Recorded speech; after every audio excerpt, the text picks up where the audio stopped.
Welcome to today's Virtual Digital Economy seminar. It's a great pleasure to welcome all of you.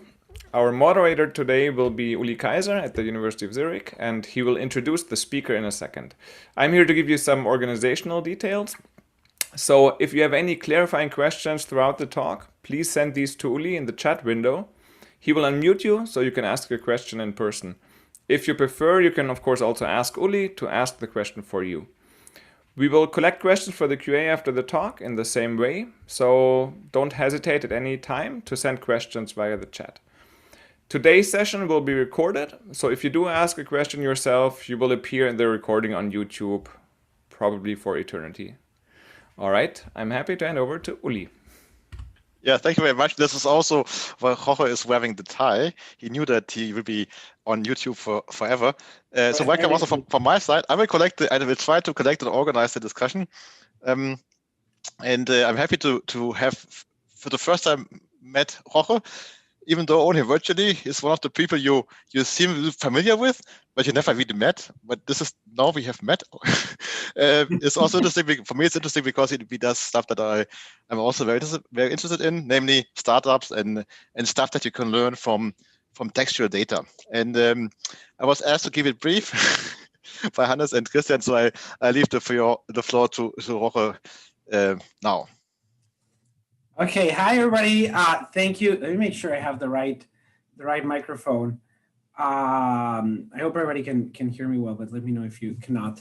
Hi everybody. So I am wearing a tie. I'm teaching in a couple of hours, and I just realized that if I take it off, it will get wrinkly, and I decided to keep it. I'm really excited to be here. Thank you to Christian Haynes for inviting me, and Ulrich for being the moderator. Please do add your questions, and the more we can get through them, the better, and just keeps it more exciting.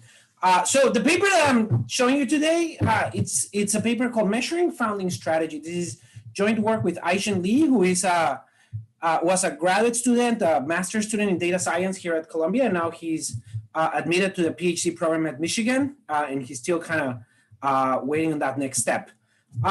So what are we going to be doing here? We're going to be talking about how can we measure the founding strategy of startups and its relationship to follow-on performance. And so to get to that, I'm going to give you a bit of a theoretical overview, not super theoretical, but just like set some stage.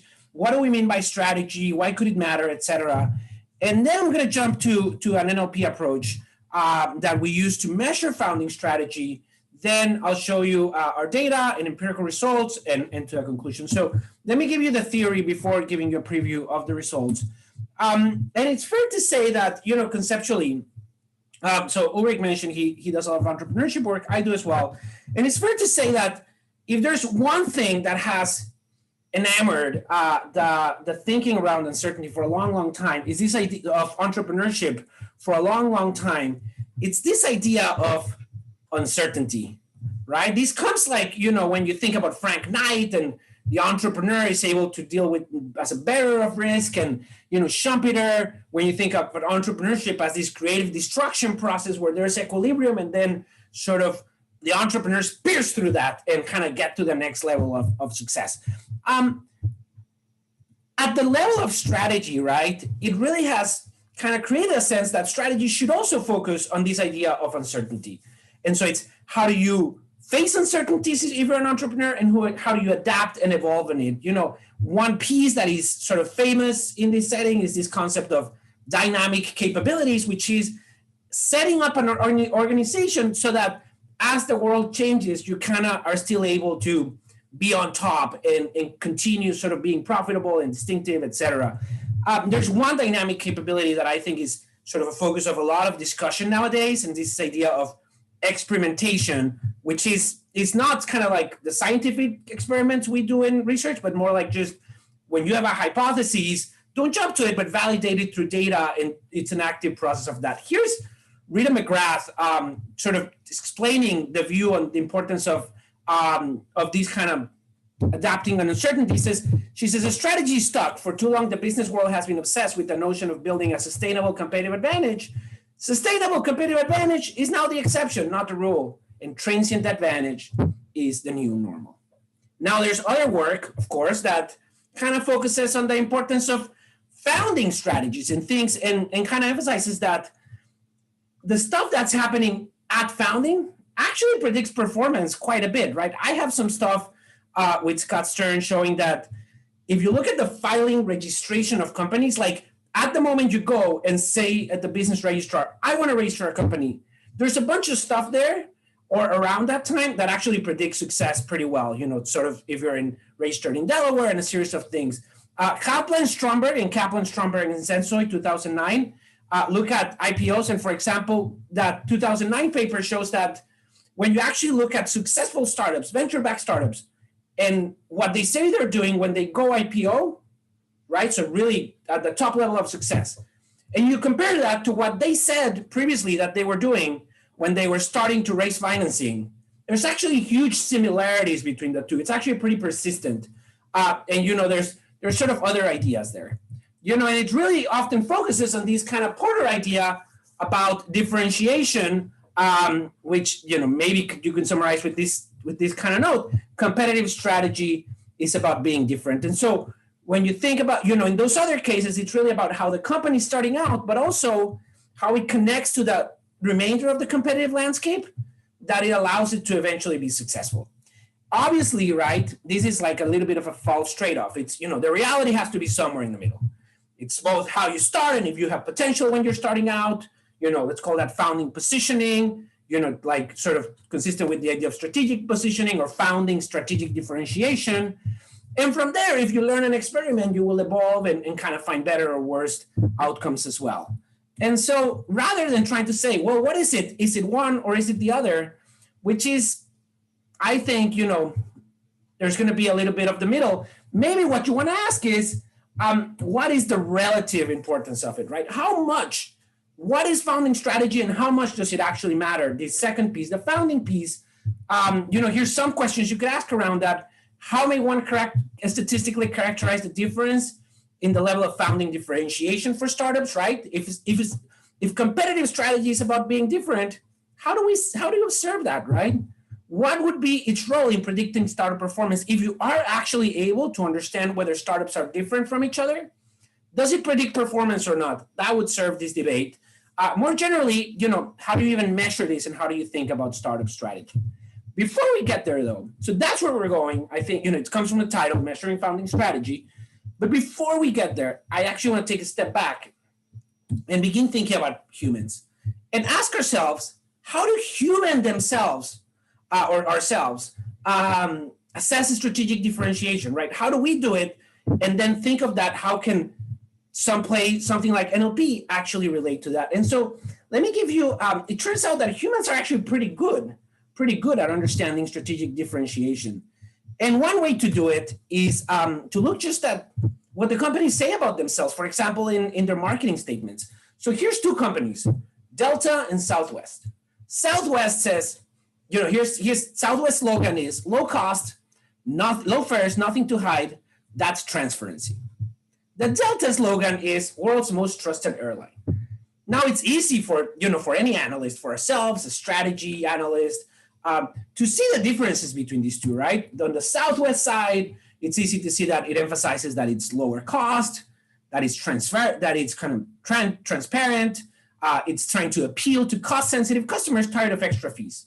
On the Delta side, it does not emphasize low cost at all. It emphasizes that you can trust it, that it has wide coverage, and it's appealing to other set of people that just trying to get, where they want reliably and on time. And of course, if you actually look at the track record of Southwest, it's both very profitable, but also it's actually does not have great coverage. It's just some bunch of medium-sized cities, and it has very bad on-time departure cycles as well. And so it doesn't matter for Southwest because it's kind of appealing to this other set of customers. What I want you to see, though, so these are two statements, we can state the differences. What I want you to see, though, is that if we had a third statement like Spirit, less money, more go, it's actually pretty easy to see, not only that these two are different, but on which one of these two is Spirit with a slogan like less money, more go impinging the most, right? It's clearly focused on low-cost advantages, and therefore it's likely to compete closely with the Southwest value proposition. And so in this three company competitive landscape, I have shown you Southwest is less well positioned, less differentiated in the market than Delta at this point, and therefore, it's sort of competing more. So that's basically what we're going to go after. Expand on this idea, but rather than just grabbing the slogans, grab a bigger set of marketing statements. For example, one marketing statement that's very common for basically all companies since a certain kind of point in time is to have a website, and the role of the website is to just explain what your company do for anybody that wants to listen. And if you were able to get all these marketing statements, would there be a way to actually map, just like we did with this tree, but more systematically, which ones are closer to each other, and more importantly, in this kind of conceptual map, which companies are a little bit more kind of by themselves, right? And if that being by themselves, we can think about that as market differentiation, and from there, measure its role, founding strategy, founding market differentiation on performance. So that's where we're going. We're going to get the marketing materials from the Wayback Machine. I'll tell you about that in just a second. Just so you know, though, this is completely online. It's there in the paper. All the code that we've written is there online, and it's just bit.ly/measuring founding strategy. Or you can look at my GitHub. Either way, if you want to do anything of what we did here, except for the underlying Crunchbase data that we're going to use, all the code is there, and it's definitely, everybody's free to use it.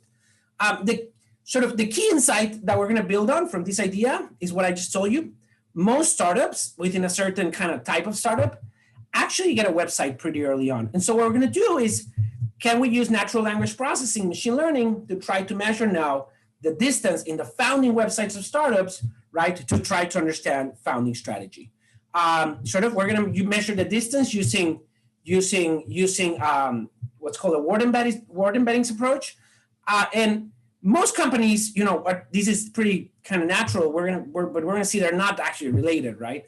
And so we're going to develop a more thoughtful way than the average distance of everybody to really looking at how far away are you from your closest competitors. We're going to aggregate this in a single score of how far away are you from your closest competitors, the strategic differentiation score, which is about this idea of market differentiation, right? And we're going to find that we're just going to see this is truly a measure that we're validating empirically. This is not a causal statement. These are really kind of comparative statics, right, of the relationship of founding strategy and performance. We're going to see a lot of variation on the strategic differentiation of firms at founding. We're going to find that it predicts early stage performance in financings, as well as late stage performance in equity, in equity growth events. And, I'll tell you about the dynamics. They appear to be consistent with other things we know about disruptive companies. Differentiation from incumbents seems to be what predicts performance, not from other startups. So it seems to be more about how do you compare to the existing market structure than other startups seeking financing. And then we're going to do some variance analysis to show that founding strategy accounts for 21 to 25% of variance in outcomes. And so the takeaway, it's sort of this idea of how do you measure founding strategy, how does it predict performance, and how much statistically does it appear to matter. Questions so far? Any thoughts, Ulrich? Anybody? Nothing yet in the chat. Let me get to the chat here. Okay. Oh, okay, nothing yet. All right. There we go. How much do we think founding strategies? That's a great question, right? How is this marketing or not? And it's interesting, right? This is why, this is not all of founding strategies, but rather just market differentiation or market positioning.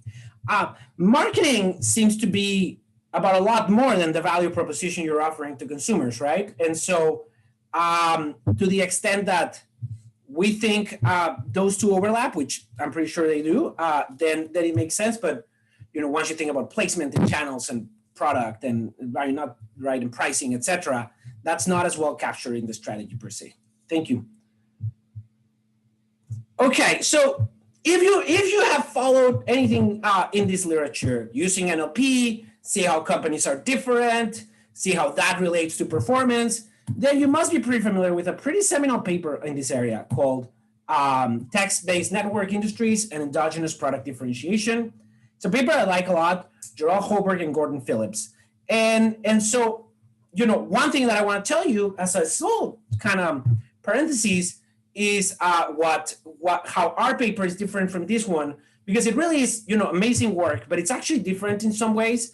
What they do is they grab public companies, and from the annual reports, they grab the business description in the annual reports, and then basically do a similar approach of NLP and kind of differentiation, but rather than trying to understand how different you are, they do clustering, and they define kind of these clusters as industries, right? These are the text-based related industries, basically. And they find that these industries are actually pretty good at predicting different things that we know about industries, competitors, etc. As compared to like typical SIC codes, they actually perform a lot better. And so if that's in your mind, I'll tell you a couple of ways this paper is actually quite different. The first one, of course, it's conceptually, there's a focus on strategy, not industry. Of course, these are related.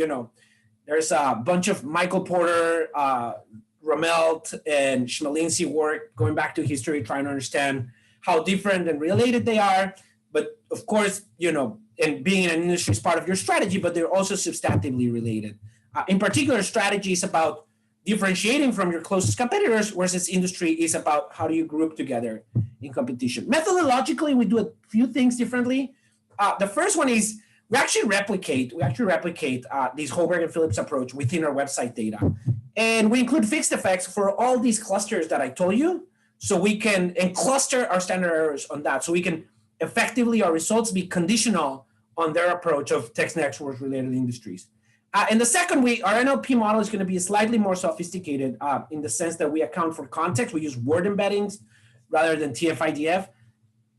That sounds like a detail, but it turns out to really matter in terms of how much can these measures predict performance. Turns out that the typical TF-IDF, I'll tell you all about how it works in just a second, actually only accounts about 4% of the variance in outcomes, and the word embeddings model a lot more. And finally, of course, from a data perspective, we're focusing on these founding websites and all the associated code that you can go ahead and find in our website. We're focused on founding websites and startups rather than public companies. Okay, so there's the link, by the way. So anybody interested in using our approach, all the link is there, all the code is there. That's how the kind of GitHub works. Pretty simple. Okay, so let me give you the 4 sort of key insights that allow our methodology. First insight, I think I already kind of explained this, but I'll explain it again, is that firms state their value proposition in marketing statements. Firms may not state this perfectly, and we could go about around, but that's a key assumption here that I think is by and large true. When firms write marketing statements, they're actually doing a pretty intentional thing to explain to consumers what this company is all about, right? And so looking at those and taking them seriously would allow you to understand something about where this firm is in the market. Second, then this is where, that the first thing we showed about with Southwest and Delta. Second, the similarity in these statements can indicate some sort of substitutability or competition in the market. We saw Southwest and Spirit and how sort of similarity in these statements actually does, if you're a little bit familiar with these companies, they're actually much more substitutable amongst themselves. And so seeing that can be useful. Third, we're mostly done a conceptual approach, but actually measuring distance amongst statements is not a theoretical idea. They're actually pretty standard text analysis algorithms. So let me do a small deep dive there. What you're thinking, obviously, is this idea that similarity is a function of 2 statements. And so, here we call it sigma ij. If the sigma ij is equal to 1, is if 2 statements are completely equivalent, and sigma ij equal to 0 if 2 statements are completely different. And obviously, most similarity is sort of in between. Where word embeddings is a little bit of a newer method. It's not the newest method, by the way. But what it's trying to do is, I think is trying to take advantage of a series of the context in which a word is used to assess how much to weigh it. What do I mean? Well, if we all tried to do like these text similarity measures, we would all come up with a naive version that actually makes a lot of sense, right? Like maybe like how many words you use, how often compared to other documents, as well as maybe weigh the more rare words more, right? Like words that are very common should have a low weight. And that's the classic way we do it. TF-IDF, the thing that I showed you before, it's basically a sophisticated implementation of that. Word2Vec doesn't only do that, but also now uses sort of what's called a neural network to have 100 characteristics per word, right? Rather than just how common it is and how often you use it, that's 100 characteristics per word, or you can change this number, but let's say 100 for now, since it's the number we use, and it's the standard, like sort of the default. And we and it uses the incidence of other words to kind of build those characteristics. And so, for example, if you have a certain value, then the fact that these other words are being used around it sort of also adds meaning to that. And then when you compare the similarity between documents, you don't have one weight per word based on how common it is and how often you use it, but rather you have 100 characteristics per word based on how you use it on across the context. And so that allows a lot more richness in this similarity. Now that sounds potentially complicated, but actually that was actually super easy because I said these are pretty standard. Here's all the code we had to write. You remove stop words, create a tag document, which is like a Python library, then append them all, then run doc2vec, document equal the document size just made. So it was super easy. This sort of word window is a 5. This is standard, no corpus file. It's also by default, the default distributed memory algorithm and the default number of features. So we took this sort of a pretty vanilla implementation of these. I am sure, if there's some enterprising person out there that would like to learn, I'm sure there's like tuning of these would be like sort of an additional benefit. How much is unclear. Okay, so that's what we're going to do. Now, the fourth insight, and I already told you about this as well, is that the idea of observing some of these statements at founding is possible through archival websites. Websites represent a de facto marketing channel for virtually all firms founded after a certain date. And here we're going to use firms founded, I think, after 2005.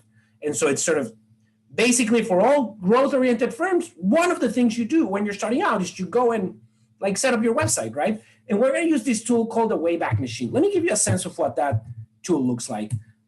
So this is the Wayback Machine is created by the Internet Archive, archive.org. It is a company whose main job, it's an organization, a nonprofit, whose main job is to capture the history of the internet as it is at specific periods of time. For example, if I go there right now, I can find all versions of my website. I can also find 14,600 copies of Columbia.edu, for example. You can see here in the date distribution that there's a lot of them. So let me give you an example, right? So here's Grubhub. It's a company founded in 2004.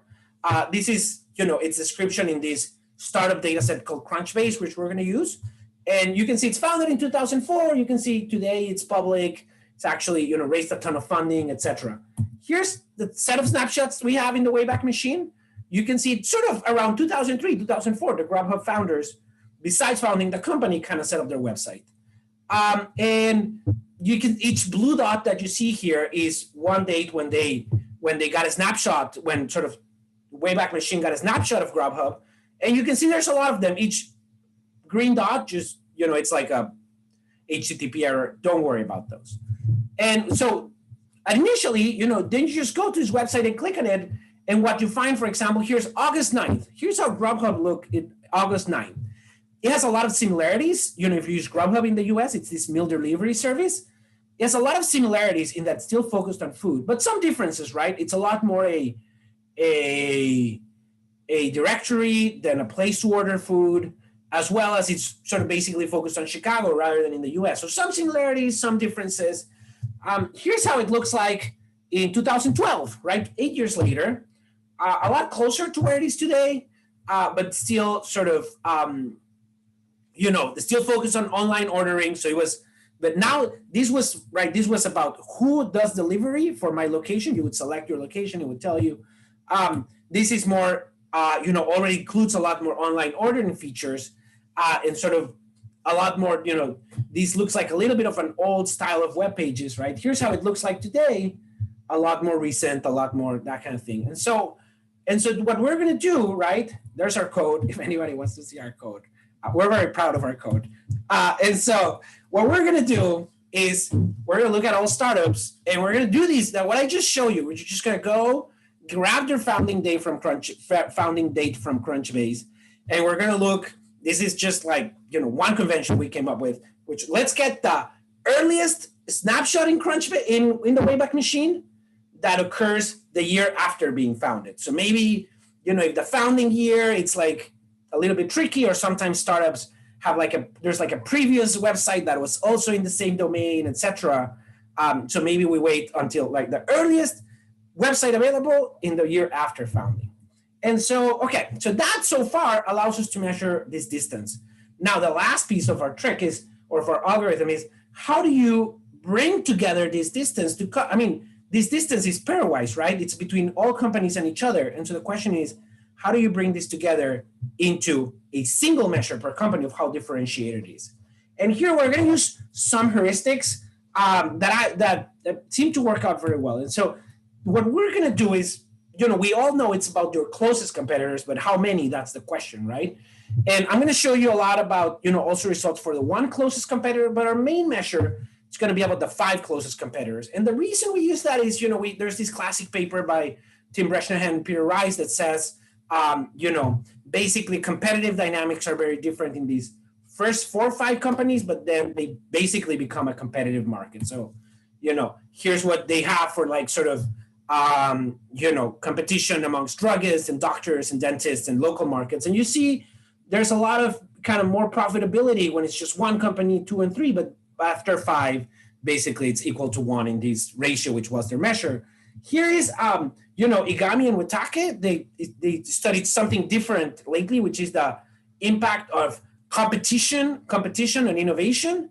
And they find that, when a company is by itself, they innovate less, and the competitive dynamics really kick in, but sort of by the fifth competitor, it doesn't make a lot of difference. And so it does seem, based on these 2 pieces of evidence that there's something about these kind of first 3 to 5 competitors that really shapes competitive dynamics. And so those are the ones we're going to pick. We're going to do then the average distance to your 5 closest competitors. So that was a lot. I'm moving into my data, but I would be happy to hear any questions, or should I move on? What do you think, Ulrich? There was one more question about the way you account for the length of the statements in the similarity measurement. Right, I guess there's more words, and so there can be more similarity if there's more words, and there's less similarity if there are longer words. Yeah, so that is a great question, Quilly. Thank you so much. I'll show you. It is true, right? It is true. Websites don't have the type of variation that we focus on the first 10 web pages we could download, of course, because sometimes there are listings that can have 1,000 pages. We didn't have as much of that variation, but I'll actually show you some robustness tests around that, because that could certainly be a concern. Not only the length and similarity, but also that, I don't know, maybe that is correlated with companies with higher potential, right? More, I don't know. And so that's a great question. Thank you so much. Let me show you in just a second when we get to results validations around that. Okay. So then there's another question from Hannes. Sorry. So Hannes has a great question. It's good. We have a discussion that's not so easy to get started normally on virtual seminars. Yeah. So let's keep it going. So when do you observe competitors on Crunchbase?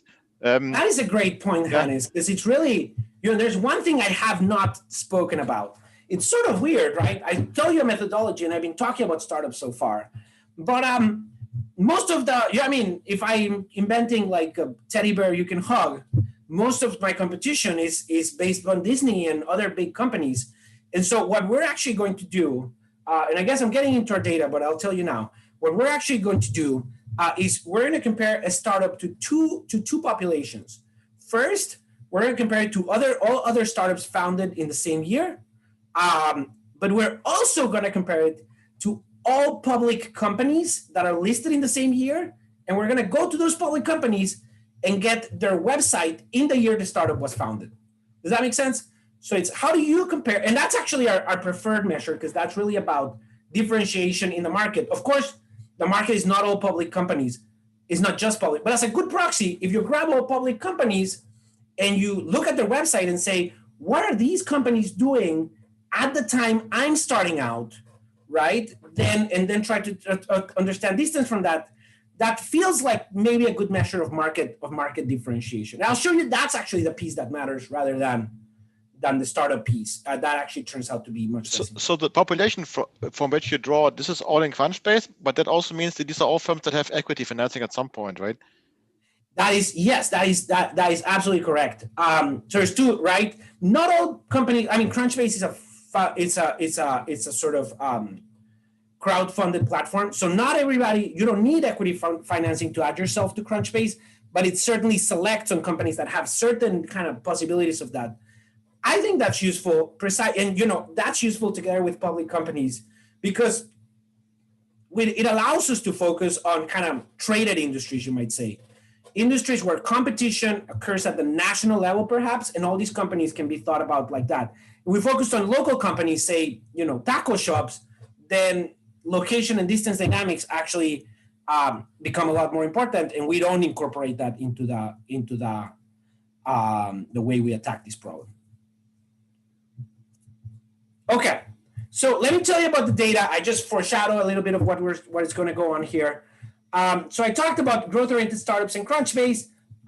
We're also, I guess I had further here. We're also going to use Preqin to get all the public companies and their websites listed at that time. And so we're going to use these two measures, right? Everything with the Wayback Machine. So we're not using any information like in the 10Ks or anything like that. It's just comparing websites to websites, as we mentioned. Here's a little bit of the information of these companies. We're ultimately able to capture 13,000 companies. We had about 26, and here or there we couldn't get the website. The website was too short, and so it was like 200 characters, coming soon. Maybe the founding dates are not consistent. We get 13,000 companies. 66% of them have something we call early stage financing, which is either a seed round that's written or a angel round or a grant. Christian is asking if we scrape all URLs. We scrape the landing page and the first 10 URLs we can get. Once we get to 10, we stop. And the reason is that if you can see, for example, this Grubhub website, it's pretty clear to see that if you do a full scraping, you're basically never going to end, right? Because it's just and so we stop at the 10 websites. We don't put any priority on which 10. We just kind of go down the list as they kind of come up. So wait, right? 30% of them get Series A, B, C financing. 15% of them are acquired, and 2% of them IPO. These, maybe this is one outcome. Equity growth is 17%, which is IPO or acquisition. And so we're really going to look at. I'm going to show you our measure. I'm going to tell you some details about it, and then I'll show you how does it predict these two outcomes: getting early stage financing as well as Series A, and then equity growth outcomes. That is also useful, to Ulrich's point, because it's actually much harder to see like things like profit and things like that. And so, this is like, but we do know that sort of companies getting into Crunchbase are expecting to grow and succeed in this type of equity outcome. And so that makes it a little bit more useful. Okay, so let me show you our results. So I'm going to show you these four things, right? First, our measure. This is the distribution, right? Ample distribution by company in their strategic differentiation score. Remember, this is the closest distance to your 5 closest companies. And so if you're all the way to the right, you have the most distance. You're the most differentiated to your top 5 public firms, in the same way to the to the other side. Here's some of the correlations. The distance to the top closest public firms and to the 1 closest public firm. That's 1 and 2. They're pretty correlated. I think that's expected. Distance to the top closest startups and 1 close startup. They're also pretty correlated, but much less. I think that also makes sense. Much less to the public piece. I think that also makes sense. Let me give you some examples, though, because I think it's interesting to try to think, what does this even mean? Here's the score. Here's like an examples of the food industry, like maybe a non-tech industry. I'll show you a tech industry in a bit. And how they score in the differentiation score they get, then, the percentile that they rank in that score, the company, and the short description that they had written in Crunchbase. Okay, and so at the top, we're seeing things that to me feel differentiated, right? These are jicama chips, world's first. So they're claiming sort of something very unique. Whereas, right, and together with that, Ripe.io is creating the blockchain of food. I have no idea what that is. I don't know if it's going to succeed, but it's certainly differentiated. And at the bottom, we see stuff that's pretty standard, right? Big box overstocks. We see imported seaweed, which is a little bit better. Seaweed seems to be sort of a topic here, as well as creating foods and beverage. And so here's what the jicama chips look like. I've never tried them, so I'm actually curious. But it gives you a sense, at least in this validation, that it feels like the distribution is consistent. Aisha is asking, how are you thinking about incumbents but privately held firms? We actually are not able to capture that. Absolutely, that's a big limitation of our approach. And you would hope that if you were able to capture, presumably you could go and, scrape every website in the world or something, but we're not able to capture that. And because we didn't know what would be the right set to choose, but I'm sure there's ways to do that. Forbes, I don't know. And it could be a great thing we could do forward for sure. Here's consumer electronics, so a lot more tech oriented, right? And at the top, we again have PeriHug. PeriHug is a pairball Wi-Fi enabled teddy bear that lets you hug someone from anywhere in the world. Again, that's how it looks, by the way. You can have fun looking at it. You may or may not think that this is a good idea, but certainly looks very differentiated. Lark is the leading digital health company using AI and clinical science to deliver scalable, positive health outcomes. And again, more to the middle, we have things like Pranksy, slide sharing application, and moving to the bottom, right, warranty management. So we are seeing our measure match the type of kind of intuitive sense we would expect from this type of measure. All right, so let me go ahead. I guess we're running out of time. It was until 12:45. Let me move quickly through this one so I can get to the questions. These are some bin scatters, but let me actually move to regressions instead. So here's our main differentiation score, right, where we're focusing on these 5 public firms.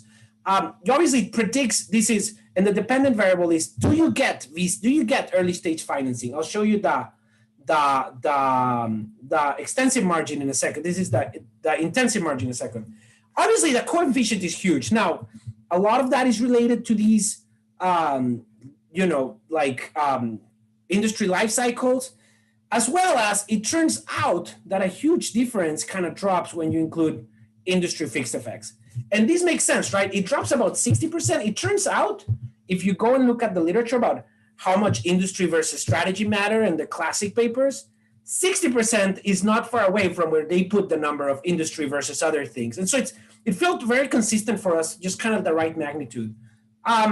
This is we add more stuff, not just industry and year, but actually year by state, if you feel something is happening at the state level, as well as city fixed effects, it remains stable. Actually, I don't have, let me just go back here because the question had come up. We also do sometimes a website length control, just the length of the website, and we include sort of 20 bins of that length as fixed effects. Just getting back to Quilly's question, and we also see that it doesn't seem to matter as much. So we see the same on the extensive margin, right? We get, let me focus on this regression, which is my preferred regression, which is founding year and industry fixed effects. This coefficient is, again, pretty large. It suggests, for example, that, and we see it for this early stage financing or Series A or the other ones.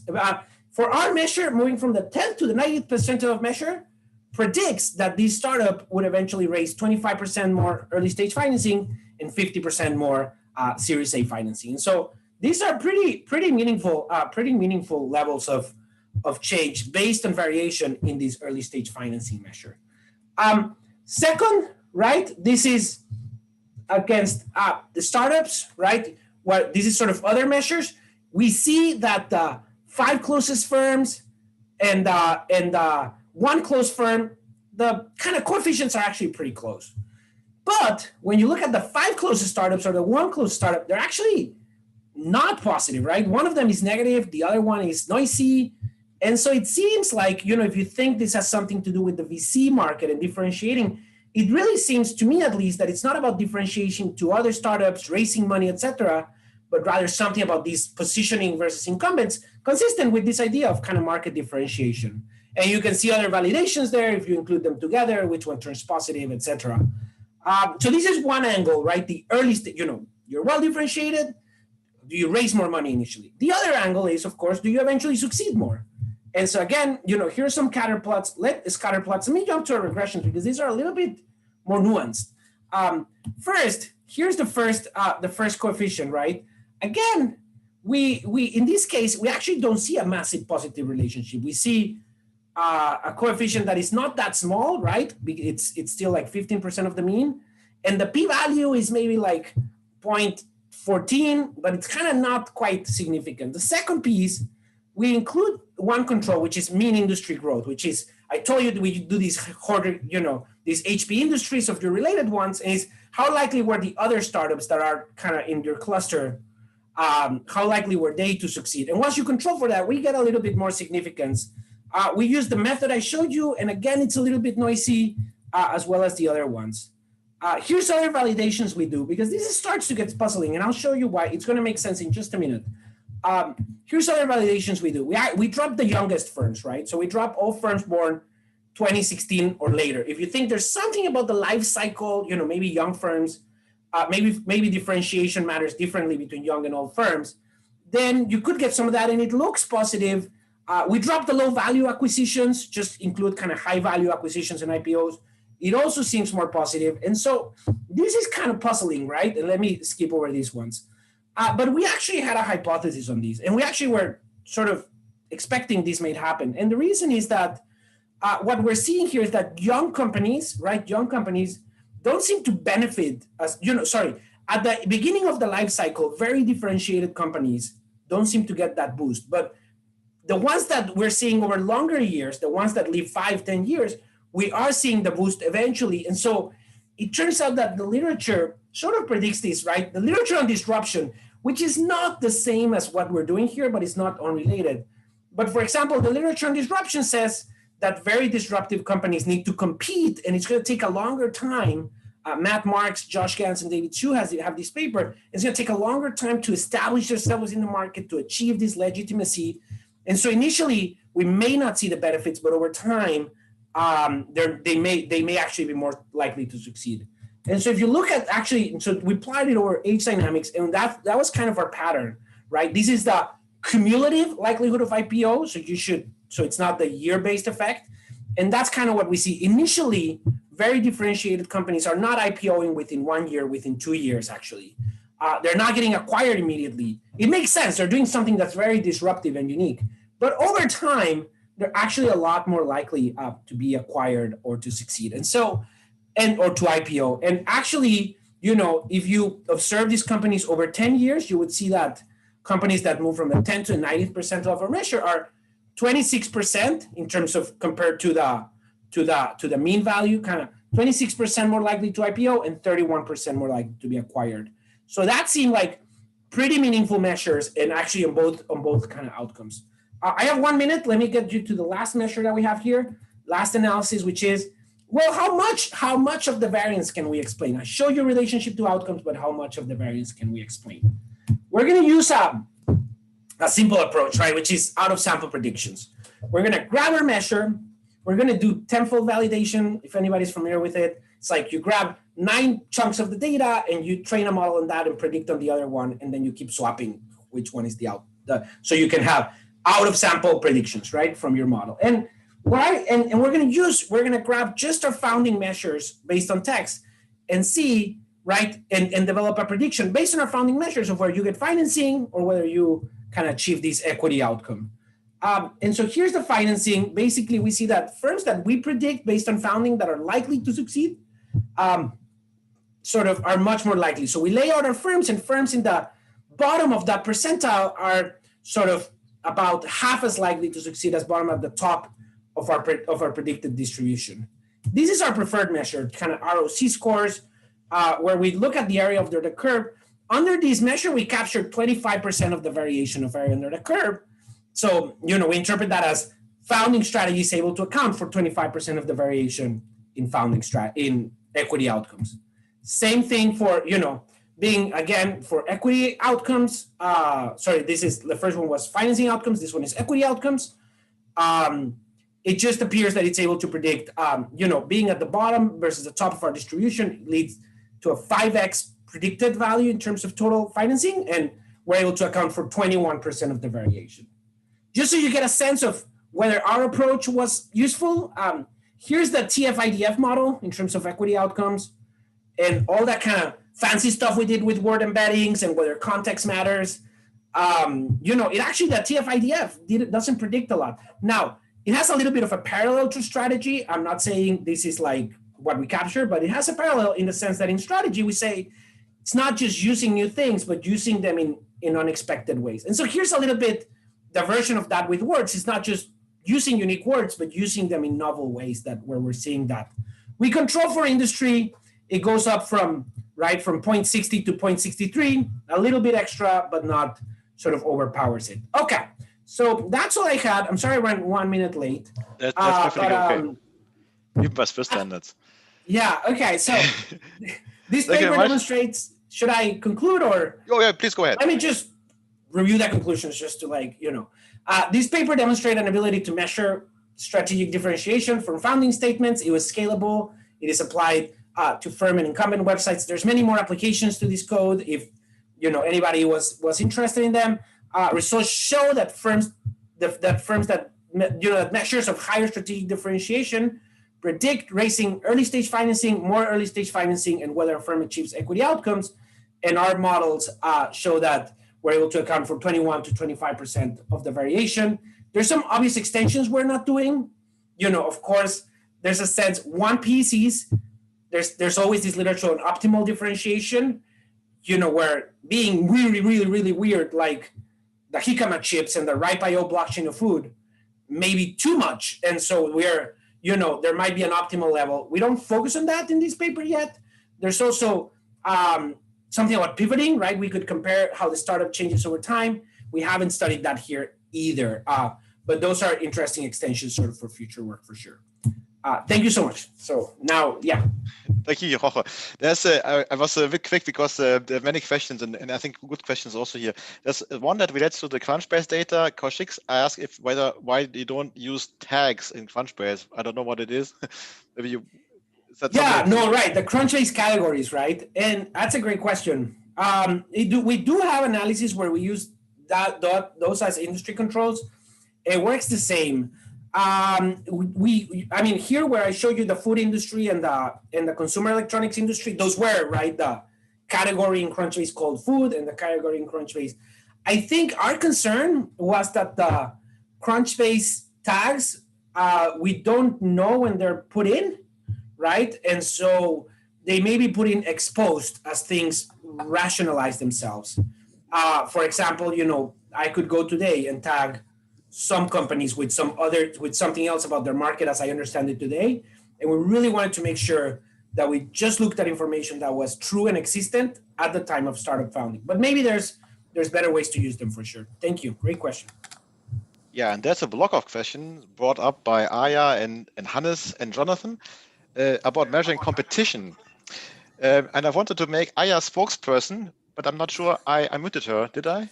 Yeah, I'm good. Thank you. They're really, really cool work. And it's, on some level, it's surprising that you can actually describe something meaningful out of those founding websites. So that's really, really cool.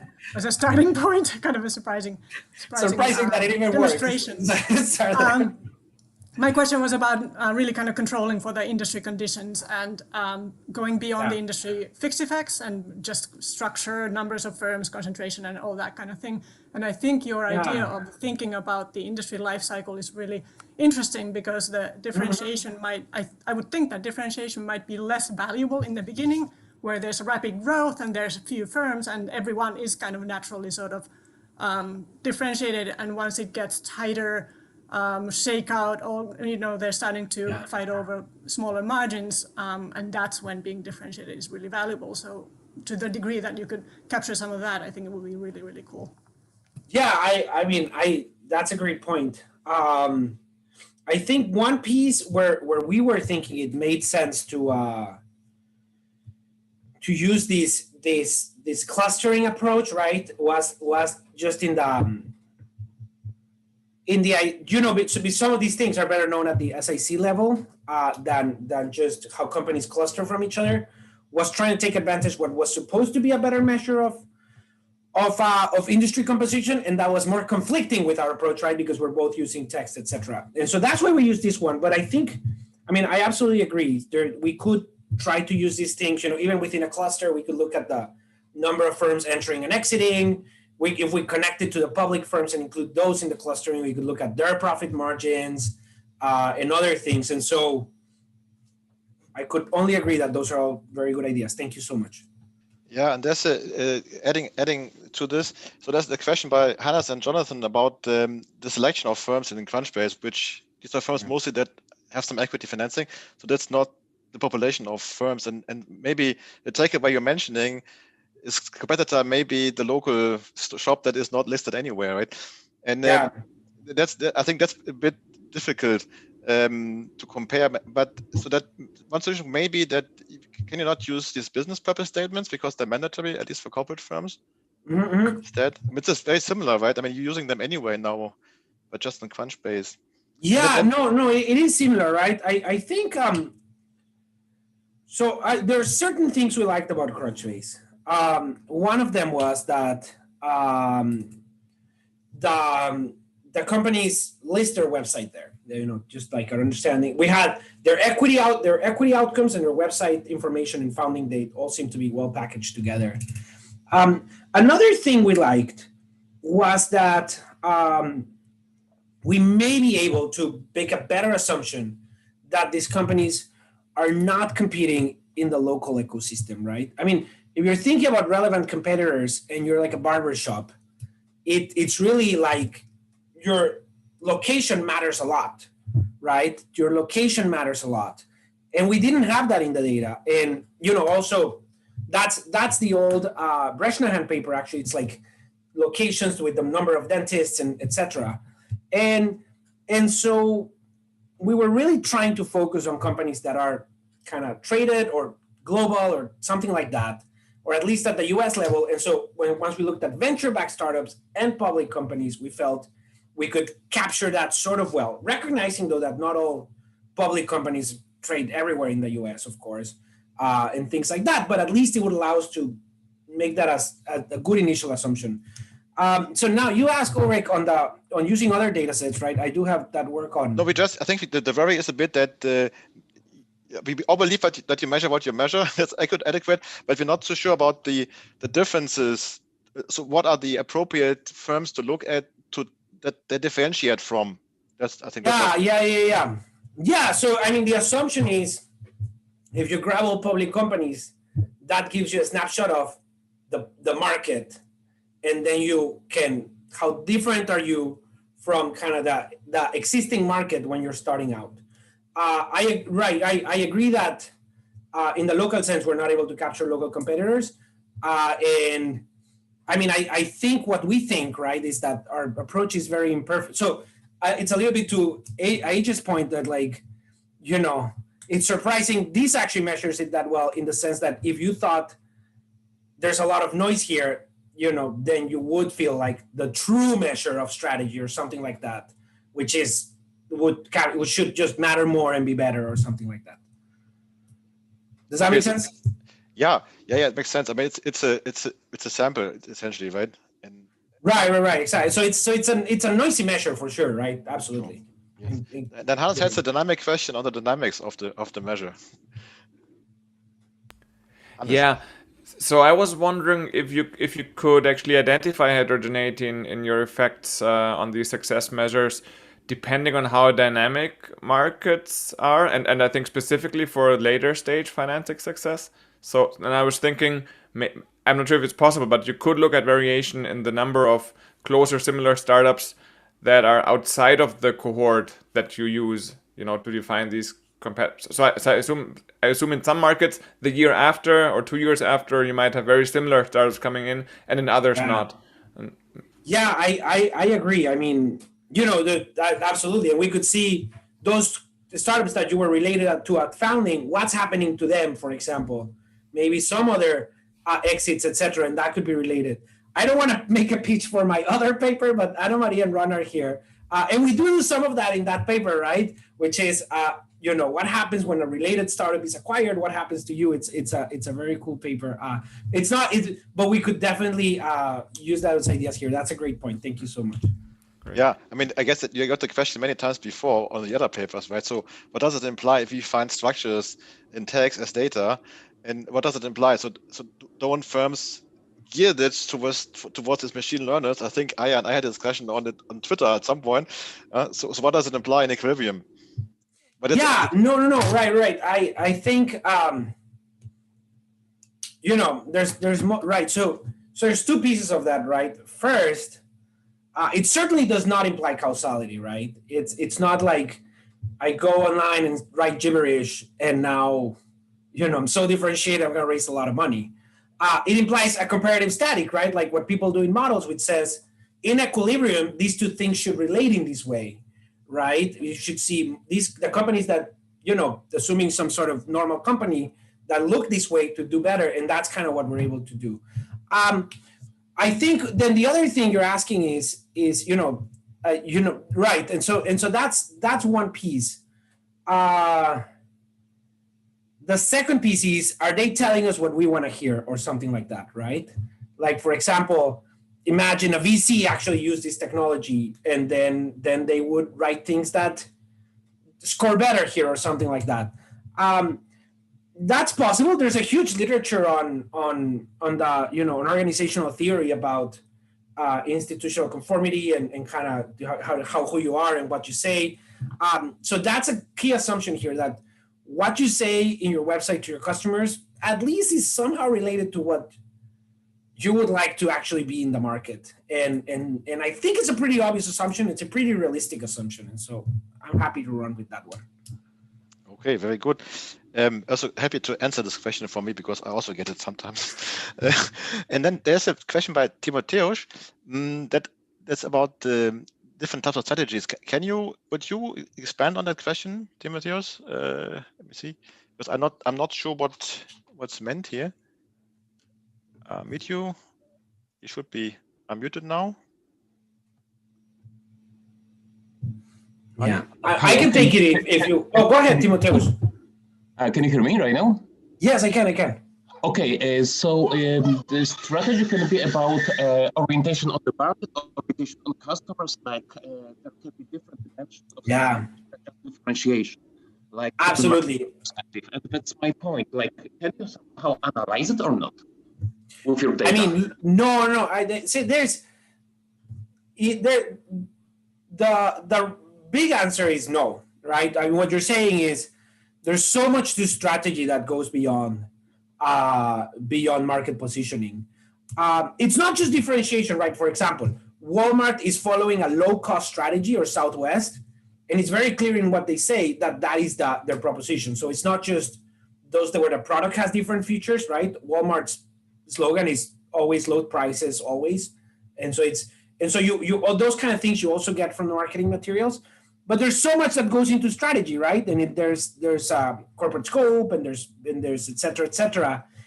And if you want to focus on that, you'd have to find the right type of information that includes that. For example, HR strategy, I've seen some work using Glassdoor reviews, which has its pros and cons, but at least that gets you closer to the organization. Here, the website is really about statement to the outside world, to the market, 90%, 99% of the time to customers. And so that's kind of the piece that we're able to capture. If there was more on that, we could definitely try to capture it, but I guess this is relatedness and market differentiation was one clear way. There may be others for sure. Sorry, Ulrich, go ahead. Yeah, that's perfectly fine. Yeah. I also wondered a bit about the strategy marketing. So I'm not sure that if I was a nasty referee in a marketing management journal, I might say, oh, that's a marketing strategy, it's not strategy. So we could also pitch it as a marketing thing, no? Yeah, no. And the paper talks about market differentiation. I will confess not knowing exactly I have to go back to my readings of,